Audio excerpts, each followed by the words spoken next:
नमस्कार, मैं हूं प्रफुल्ल केदारे और आप देख रहे हैं एसएसटी मुक्तांगन, जहां व्यक्त होंगे मुक्त विचार, मुक्त मन। एसएसटी मुक्तांगन क्या है? दोस्तों, समाज के विभिन्न क्षेत्र में कामयाब हुए लोगों के अनुभव कथन करने का यह मंच है, जिन अनुभवों से हमारे छात्र या आने वाले पीढ़ी को मार्गदर्शन मिले, प्रोत्साहन मिले, प्रेरणा मिले। ऐसे दीपस्तंभों का यह एक मंच है। दर्शकों, आज है 13 अक्टूबर, जागतिक नैसर्गिक आपत्ति निवारण दिन। इसका जब जब जिक्र होता है तो उल्लासनगर महानगर पालिका क्षेत्र में नाम आता है डॉक्टर बाला साहब नेटके। इनका एक मजदूर से लेकर उल्लासनगर महानगर पालिका के आज मुख्य सुरक्षा अधिकारी यहां तक पहुंचे हुए इस इंसान को हमने कई बारिश में, बाढ़ में, आग लगने के समय, कई धंसती हुए इमारतों के वक्त निवारण करने के लिए, इन आपत्तियों को दूर कर कर लोगों की जान माल की रक्षा करते हुए 24 घंटा हमने देखा हुआ है। जी हाँ, आज के इस दिन के अवसर पर आइए हम जानते हैं उनके अनुभवों के बारे में, उनके इस जीवन के बारे में, जिनको हाल ही में एक ऐसा गौरव प्राप्त हुआ है जिसे उल्लासनगर वासियों पर, उन पर फक्र महसूस होता है। जी हाँ, जिनकी घोषणा हुई है महामहिम राष्ट्रपति शौर्य पुरस्कार के लिए डॉक्टर बाला साहब नेटके। आइए देखते हैं उनके शौर्य और साहस की यह छोटी सी कहानी। अज्ञान और गरीबी तो आपको पुश्तों से मिली थी, फिर भी आपने बचपन से ही रिमांड होम में रहकर बीएस एलएलबी तक पढ़ाई की। लेकिन इस पढ़ाई के आखिरी साल में आपके माता पिता का एक दुर्घटना में जख्मी होने के कारण आपको पढ़ाई आधे में छोड़नी पड़ी। फिर रोजी रोटी की तलाश में अपने मामा और बड़ी बहन के सहारे आप उल्लासनगर में आ बसे। यहाँ पे कपड़े सिलाई का काम करते करते आपने 1990 में उल्लासनगर महानगर पालिका में मजदूर के तौर पर नौकरी शुरू कर दी। आगे आपकी पढ़ाई, मेहनत और ईमानदारी देखकर तत्कालीन उपमुख्य अधिकारी JN थदानी, इन्होंने आपको मुख्यालय में क्लर्क की जिम्मेदारी सौंपी। फिर यहाँ से मीटिंग क्लर्क, तत्कालीन नगराध्यक्ष, इनके स्वीय सहायक, फायरमैन, क्रीड़ा अधिकारी, आपत्ति व्यवस्थापन अधिकारी, सुरक्षा अधिकारी से लेकर आज आप उल्लासनगर महानगर पालिका के मुख्य अग्निशमन अधिकारी के पद पर विराजमान हैं। आप वॉलीबॉल के राष्ट्रीय खिलाड़ी भी रह चुके हैं। आपके नेतृत्व में फायर ब्रिगेड ने कई भयानक आग नियंत्रण करना, 26 जुलाई के अतिवृष्टि में जनता की जानो माल की हिफाजत करना, धोखादायक इमारतों के ढसने पर लोगों की जानें बचाना, कई मोर्चे आंदोलनों का नियंत्रण करना जैसी यशस्वी जिम्मेदारियां निभाकर आपने शहरवासी और प्रशासन के ऋणानुबंध सक्षम बनाने में प्रमुख भूमिका निभाई है। हाल ही में उल्लासनगर में धोखादायक इमारतें धंसने की दुर्घटनाओं में आपने अपनी टीम के साथ जिस बहादुरी से लोगों की जान बचाई, वह काबिले तारीफ है। आपके इस कर्तव्य निष्ठा का गौरव हमेशा ही उल्लासनगर के नागरिक, शासन, प्रशासन, लोक नियुक्त प्रतिनिधि इन्होंने किया है। लेकिन आज आपके कार्य का डंका राष्ट्रपति भवन तक बज चुका है और आपकी राष्ट्रपति शौर्य पुरस्कार 2021 के लिए घोषणा हुई है, जो इस शहर के लिए फक्र भरी बात है। आपके कर्मठ कर्तव्य निष्ठा को एसएसटी मुक्तांगन का दिल से सलाम। जी हाँ दोस्तों, आज के हमारे एसएसटी मुक्तांगन के अतिथि वक्ता है डॉक्टर बाला साहब चंद्रभागा बंसी नेटके। बाला साहब, आपका बहुत बहुत स्वागत है एसएसटी मुक्तांगन में। धन्यवाद। नेटके जी, समाज में एक ऐसी गलतफहमी है कि फायर ब्रिगेड सिर्फ आग बुझाने का काम करते हैं। आपका बहुत सा जिंदगी का जो समय है, वो कार्यकाल है, इस क्षेत्र में गया हुआ है। तो क्या ये इस बात में कितनी सच्चाई है? सबसे पहले उल्लासनगर महापालिका कार्य क्षेत्र में कार्यरत एसएसटी महाविद्यालय के प्रमुख, जिन्होंने मुझे यहाँ पर बुलाया और मेरा मनोगत सुनने की इच्छा प्रदर्शित की, इसके लिए मैं पहले तो कॉलेज को धन्यवाद देता हूँ। सर, आपने जो बताया कि अग्निशमन कार्य, तो आप आज अंतर्राष्ट्रीय आपत्ति निवारण दिन के माध्यम से, उसकी वजह से आपने मुझे यहाँ पर बुलाया। फायर ब्रिगेड और मेरा सुरक्षा डिपार्टमेंट, मेरा काम ही ऐसा है कि हर समय फर्स्ट रिस्पोंडेंट हम लोग रहते हैं, चाहे जहाँ भी जाए वो सदा हमें ये ध्यान, हम बाद में चाहे जो है, पहले तो है इंसान। क्या बात तो है। हमें नेशनल फायर सर्विस कॉलेज ने हमें ये प्रशिक्षण दिया है, ये ट्रेनिंग दिया है कि हम मानवता का रखवाले, हम सेवा है धर्म हमारा। ये उल्लासनगर शहर है प्राणों से प्यारा।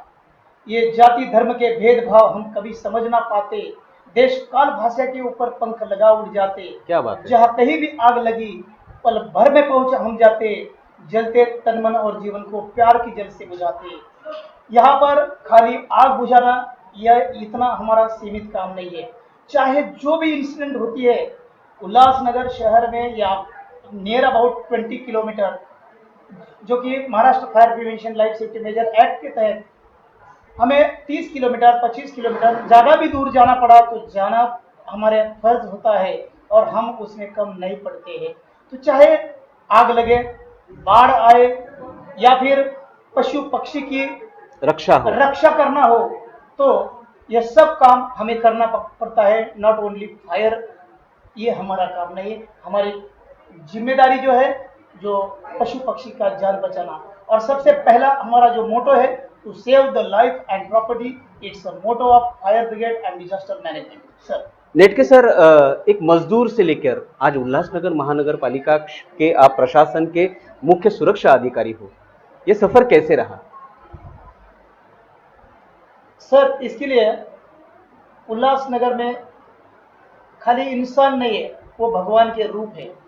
मुझे जो भी ऑफिसर मिले वो भगवान के रूप के माध्यम से मिले, जिन्होंने मुझे कीचड़ से टॉप तक बिठाया और ऐसे जगह पर बिठाया जिसकी बदौलत मुझे आज यह शासन और प्रशासन के माध्यम से, और सही बात बताऊं, मैं 30 साल पहले की बात बताऊं कि ये डॉक्टर पुरस्वानी सर जो है, इनकी इन्होंने मुझे जो गाइडलाइन दिया, और वो गाइडलाइन उनके माध्यम से मैं मेरा शिक्षण पूरा कर पाया।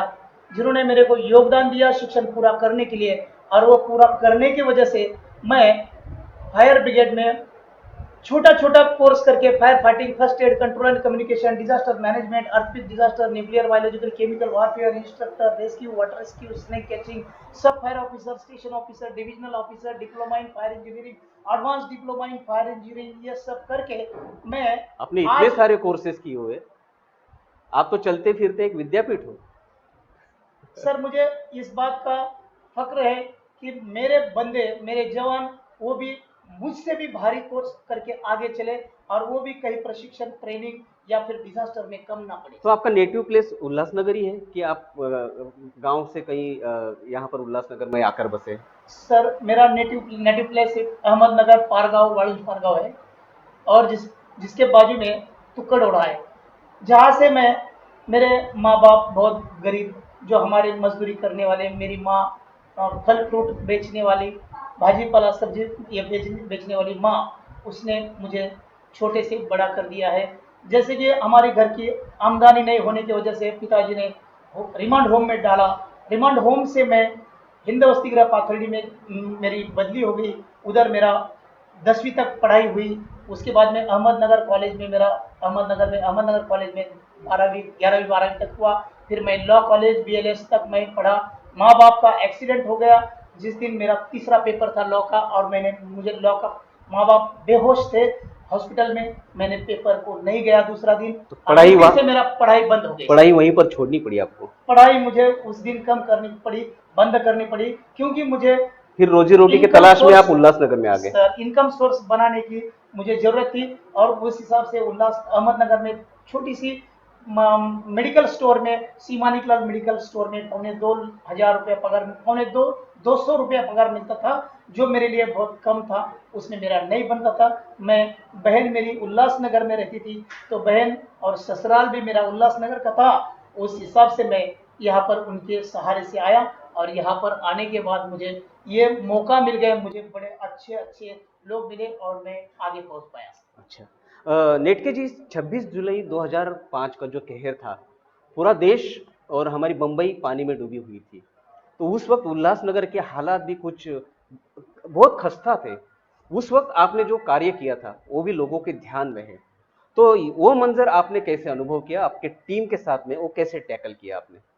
सर 2005 के पहले मैं नागरिक संरक्षण दल में भर्ती हुआ था।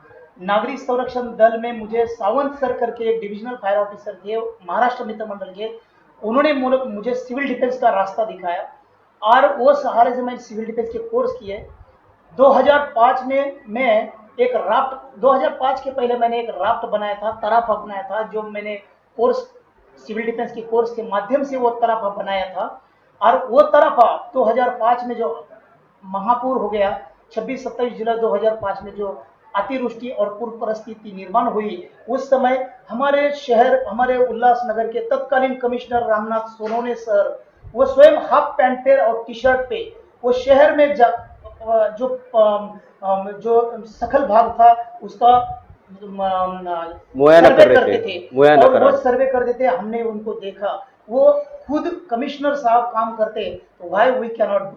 ऐसी मुझे जिद मेरे सामने मेरे दिमाग में आ गई और मैंने जो काम करना शुरू किए। एट दैट टाइम मैंने मेरा जो तरफ था, उस समय हमारे पास बोट नहीं थी, लेकिन वो बोट नहीं थी, लेकिन तत्कालीन कमिश्नर साहब और दत्ता भड़कावाड़ डिप्टी कमिश्नर, इन्होंने 5,000 रुपये बोट बनाने के लिए दिया था, तराफा बनाने के लिए। वो तराफे से मैंने 10-10, 20-20 लोगों को 15 से 10 फीट पानी से 2154 लोग को बाहर निकाला। क्या बात और है। वो 2154 लोग वो पत्रे पे बैठे थे, वो पत्रे से उनको निकाला। उस समय मैंने एक जानवर जो बैल था उसको खुंटी से बांध दिया था, उसकी खुंटी को बांध दिया, वो पानी में डूब रहा था, तो उसकी मैं नाइफ लेके उसका डोर तोड़ दिया और डोर काटने की वजह से वो बैल जो है बच गया। खुला हो गया और वो बच गया। तो उस समय मैंने तकरीबन 2154 लोग को बचाया है। और ये जो श्रेय है वो तत्कालीन कमिश्नर और तत्कालीन का शासन और प्रशासन को जाता है, जिसमें कोई शक नहीं। यकीन जिस प्रशासन का प्रमुख इतना सतर्क हो और आप जैसे अधिकारी, आप जैसे कर्मचारी वहां पर सतर्क हो, दक्ष हो, तो उस शहर का भला होना ही वाजिब होता है। आपने फायरमैन सिर्फ लोगों की जान नहीं बचाता, माल मत्ता की जान नहीं बचाता, वो पशुओं की, प्राणियों की भी जान बचाता है। मैं आगे चलकर आपको ये पूछ रहा हूँ कि शहर में जो विभिन्न प्रकार की नैसर्गिक आपत्तियां आती है, दुर्घटनाएं होती है, तो आप व्यक्तिगत स्वरूप में और अपने टीम के माध्यम से उसे किस तरह से हैंडल करते हैं? सर, शहर में अतिवृष्टि पूर्व परिस्थिति, उल्लासनगर शहर बहुत ज़्यादा से ज़्यादा पानी का एक संकट, बड़ा संकट होता है, जो महापुर का या सकल भाग में पानी भरना। दूसरा एक महासंकट जो है उल्लासनगर शहर के लिए, वो इंडिया में फेमस है, जो कि बिल्डिंग कोलैप्स का। जी जी हाँ तो जी। ये दो जो हमारे लिए संकट है, बड़े अजीब से संकट है, और वो हर समय, हर साल हमारे जो प्रशासन है, वो प्रशासन बहुत कुछ अलर्ट होता है। जो हमारे कमिश्नर होते हैं, डिप्टी कमिश्नर होते हैं, एडिशनल कमिश्नर होते हैं, उनको बारिश के पहले 2-3 महीना पहले वो शुरुआत करते हैं और हमें अलर्ट करते हैं, प्रशिक्षण देना शुरुआत करते हैं, प्रशिक्षण लेना और प्रशिक्षण बच्चों को देना, नहीं खाली बच्चों को, बाकी शहर को भी देना, इसके लिए वो हमें मजबूर करते हैं। और साधन सामग्री बात रही, वो हमें साधन सामग्री प्रोवाइड करते हैं। तो ऐसे समय, ऐसे प्रशासन होने की वजह से हमारा भी हौसला बुलंद होता है और हमें हमारे बंदे, हमारे जवान, मैं झुक कर काम करना पसंद करते हैं। लेकिन 30 साल में उल्लासनगर की जनसंख्या बढ़ी है, इस शहर का विस्तार हुआ है, तो बढ़ते विस्तार के हिसाब से हमारे यहाँ पे बहुत से बाजार है, बहुत सी इमारतें हैं, बहुत सी झोपड़पट्टियां हैं, मजदूरों की बस्तियां हैं। तो क्या ऐसी निसर्गों की जो आपत्तियां होती है उससे लड़ने के लिए आपके पास पर्याप्त साधन सामग्री या टेक्नोलॉजी अपडेट है? सर, हमें ट्रेनिंग में ही पढ़ाया गया है, जैसे कि राष्ट्रीय अग्निशमन प्रशिक्षण महाविद्यालय, साथ साथ national civil defence college Nagpur और Mumbai SFTC state fire training centre, और हमारे जो मुंबई में और भी एक सिविल डिफेंस का ट्रेनिंग सेंटर है, जिसमें हमें पढ़ाया कि उपलब्ध साधन सामग्री की सहायता से अपन शहर की रक्षा करनी चाहिए, जिसमें कोई शक नहीं। और ऐसे उपलब्ध साधन सामग्री के मुताबिक उल्लासनगर शहर में हमारे पास बहुत सारी सामग्री है और हमारा हमें मालूम है कि हम ऐसे समय कुछ नहीं हमारे पास नहीं है, अभी मैं ऐसे सिचुएशन में हूँ, मैं ड्यूटी पर नहीं है, लेकिन मुझे कुछ सिचुएशन टैकल करने की है, तो मुझे दिमाग का इस्तेमाल करते करते हुए आजू बाजू का कहाँ से देख करके हमें नज़र में आना जो आ गया उससे हम टैकल करना चाहिए। ये हमारी पढ़ाई ये हमें सिखाता है, ये आपका धर्म भी है। ये हमारे धर्म है। उपलब्ध साधन सामग्री के माध्यम से हम काम करें और वो हम उसमें हम यशस्वी होते हैं। मैं जब पत्रकार करके इस शहर में घूमता हूं तो मैंने कई बार देखा है कि आप बड़े बड़े पेड़ों पर जाकर खुद पेड़ काटते हैं जो लोगों को हानि पहुंचा सकते हैं। ऐसे कुछ खड्डों में उतरकर आप खुद पाइपलाइन काटते हो जो तकलीफ किसी के लिए क्रिएट कर सके। ऐसे आग बुझाने के लिए भी आप खुद आगे होते हो और कहीं पर भी अगर बिल्डिंगें धंसती है तो वहां पर भी आप सबसे आगे रहते हैं। तो on the spot actual situation handle करने के लिए आपको कुछ रणनीति बनानी पड़ती है, प्लानिंग बनाना पड़ता है कि डायरेक्ट से आपको जाकर उसमें झोंक देना पड़ता है। सर ये बात तो बिल्कुल बराबर है। मुझे एक एग्जांपल देना होगा। स्टेशन मराठा सेक्शन के बाजू में उल्ला स्टेशन के बाजू में एक नाला था, जिस नाले में 2 साल से एक बड़ा पेड़ का जो लकड़ी वो गिर गया था। अच्छा। और वो 2 साल से निकलने में कामयाब नहीं हो रहे थे, कोई भी नहीं निकाल रहे थे। फिर मुझे तत्कालीन नगर सेवक जो सुनील सुरे साहब ने बोला, नेटके साहब आपके बगैर ये नहीं होगा। मैं बोला सर क्या है वो, मैं देख लेता हूँ पहले। तो मैं उधर गया, घटनास्थल पर देखा तो तकरीबन 7 से 8 फीट डीप, और जिसमें वो बड़ा लकड़ी का जो ओंड का मैंने वो देखा, जिसमें उसको निकालने के लिए तो बड़ी मुश्किल थी। लेकिन मैंने सर को बोला सर ये निकालना जरूरी है क्या? तो बोले सर ये बारिश में ये सभी जो घर है वो सभी घर में जलमय हो जाएंगे। जलमय हो जाते हैं, उसकी वजह से वो निकालना बिल्कुल जरूरी है सर। लास्ट ईयर भी ऐसा ही हुआ, आज भी ऐसा होगा। तो मैं बोला sir definitely I will remove it, और उस हिसाब से मैंने 3 दिन के अंदर सर को निकाल दिया, निकाल कर दिखाया। मेरा फायर का स्टाफ लगाकर मैं स्वयं नाले में उतर गया और उपलब्ध साधन सामग्री के माध्यम से वो लकड़ी का जो उनका था उसको निकाल दिया। सर इतने खुश हो गए कि बोले फायर ब्रिगेड के लिए हम कमिश्नर साहब के पास सिफारिश करेंगे कि ये बंदे कम सामान में कम सामग्री में बहुत कुछ काम कर सकते हैं। मैं बोला सर सामान तो उस हिसाब से था, लेकिन हम नाले में उतर कर काम करना है नहीं करना है ये हमारी जिम्मेदारी थी, लेकिन मुझे उस बात का कुछ फिक्र नहीं है, मैंने वो काम नेटके साहब देखिए हम नौकरी तो करते हैं तनख्वाह के लिए, लेकिन उसके भी आगे चलकर हमारी समाज के प्रति निष्ठा होती है, एक हमारी जिससे जुड़ी हुई हमारी मानवता होती है।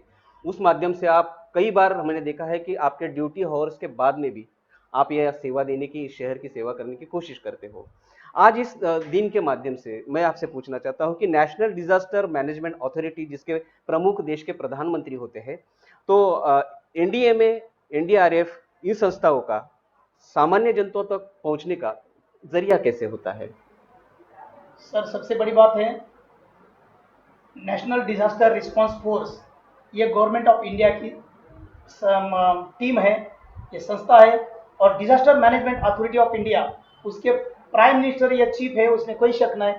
उनके अंडर में स्टेट डिजास्टर रिस्पांस फोर्स होता है। तो ये महाराष्ट्र डिजास्टर मैनेजमेंट अथॉरिटी है। उसके बाद में डिस्ट्रिक्ट डिजास्टर मैनेजमेंट अथॉरिटी होती है जो कलेक्टर होते हैं, और उनके अंडर में जो नगर पालिका, नगर परिषद, नगर पंचायत होते हैं, जैसे कि चीफ ऑफिसर, कमिश्नर, ये होते हैं। जैसे प्राइम मिनिस्टर से उधर से आदेश जैसा निकलेगा तो लास्ट में चीफ ऑफिसर तक वो पहुंचता है, कलेक्टर के थ्रू। कलेक्टर के थ्रू मतलब मुख्यमंत्री, उसके बाद में कलेक्टर, कलेक्टर के माध्यम से आप तक आता है हमारे तरफ तक। तो मैं उस समय मैं आपत्ति व्यवस्थापन अधिकारी होने के नाते मैं समझता था शहर में कोई भी आपदा आई हमें वो टैकल करना है। तो अगर उस हमसे नहीं हुआ जिसमें हम कम पड़ते, तुरंत हम कमिश्नर साहब को बोलते थे सर आपने को और कुमक मंगाना पड़ेगा। तो हमारे कमिश्नर साहब उस समय कोई भी जो भी कमिश्नर साहब, इवन डॉक्टर राजा दयानिधि साहब ने अभी ये बारिश के समय उन्होंने भी डिजास्टर मैनेजमेंट की टीम, टीडीआरएफ थाना डिस्ट्रिक्ट डिजास्टर मैनेजमेंट टीम और NDRF national disaster management team, उन फोर्स को उनको बुलाया और उन्होंने ऐसे बिल्डिंग हादसा में हमें योगदान दिया जो बिल्कुल सराहनीय था। जी हाँ, आपने जो जिस प्रकार से आप काम करते हो, आपके प्रशासन प्रमुख भी आपको आदेशित करते हैं, मार्गदर्शन देते हैं, इसीलिए आप इतनी जिम्मेदारियां बखूबी निभाने की कोशिश करते हैं। आपके साथ में आपने जिनके साथ में काम किया, जिनके मार्गदर्शन में काम किया था, हमारे पहले उल्लासनगर के आयुक्त रह चुके हैं सुधाकर सर, उन्होंने आपके लिए एक मैसेज भेजा है, देखते हैं। उल्हासनगर महानगरपालिकेचे मुख्य अग्निशमन अधिकारी बाळू नेटके यांनी मी उल्हासनगर महानगरपालिकेचा आयुक्त असताना सन 1920मध्ये पूर परिस्थितीमध्ये अत्यंत चांगलं काम केलं. याशिवाय त्यांनी क्रीडा विभागाचं सुद्धा खूप चांगलं काम केलं.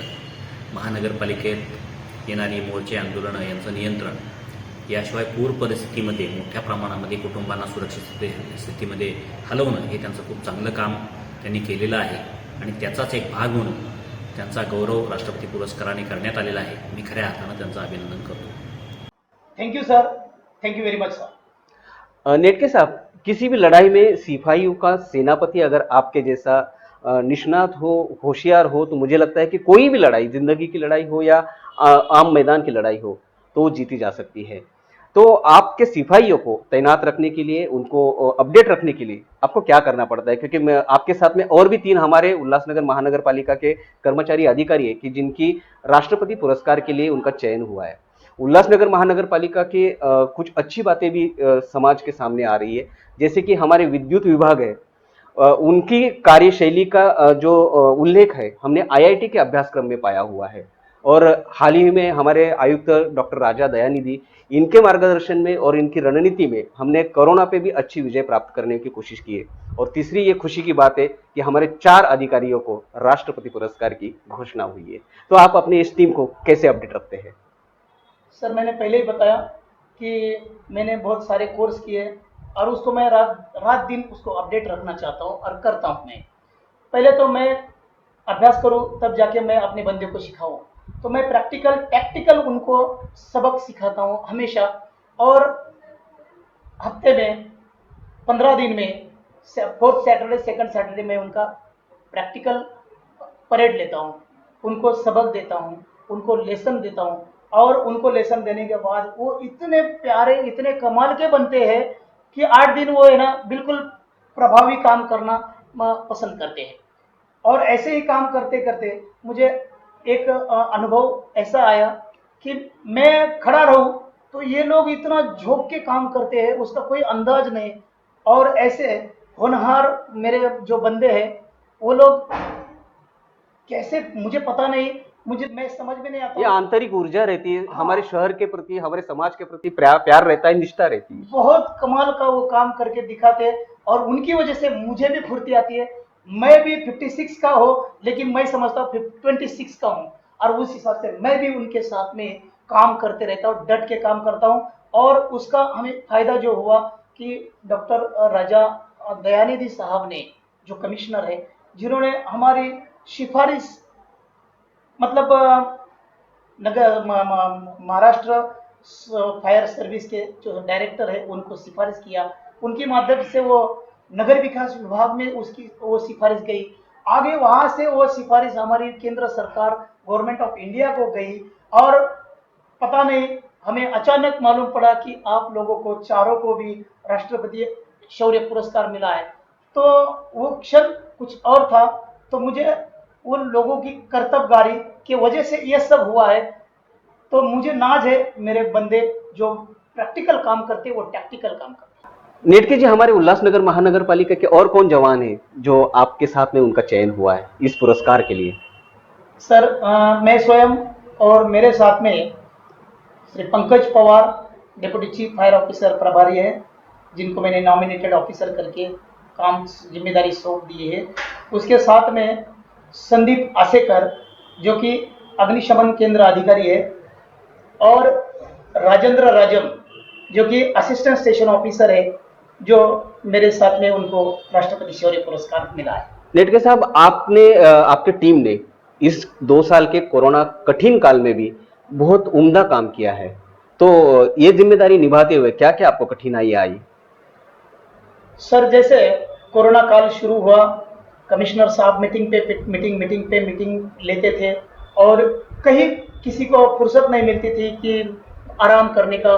लेकिन ऐसे समय मेरे बंदे मेरे साथ में डट के काम करते थे।